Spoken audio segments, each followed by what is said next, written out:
Hi there, this is Dr. John Whitcomb talking about the Fast Mimicking Diet and cardiovascular disease. Now, cardiovascular disease is the big gorilla. It's what we in Western society die from. 50% of men and women all die from cardiovascular. Well, actually, the number's down because we've made huge advances, so maybe not 50%, but at least 30% of us are dying from cardiovascular disease. It's the penultimate sign of us getting older. As we get older, the higher the incidence, so it's a sign of aging. Now, Longo comes along and says, if you really want to reduce the problems of aging, you need to make the human body more resilient. You need to focus on what it takes to keep you from aging. So whatever sign of of aging you come up with, whether it be cancer or Alzheimer's or cardiovascular disease, you reduce its incidence dramatically. So what's the background for this? Well, there's two background core concepts. One is from our rhesus monkey study in Madison that gave two groups of rhesus monkeys either a normal diet or a 30% reduced calorie diet. Now, the folks in the monkeys in the reduced 30% calorie diet had about 50% less cardiovascular disease. That's pretty dramatic. That's one concept. A second concept was the Whitehall study from England that showed that there was an increasing reduction in cardiovascular disease all the way down to a blood sugar of 84. Not 124, where we call diabetes today, but 84. Not 100, what we call normal.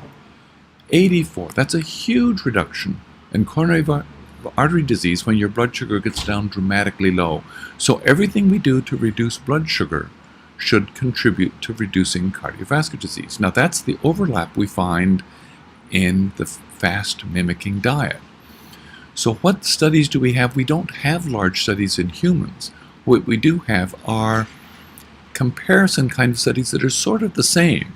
The fast mimicking diet has remarkable comparisons to, for example, the Mediterranean diet, which focuses on lots of vegetables, a small amount of meat, and abundant olive oil. That's very similar to what we're asking you to do in the fast mimicking diet.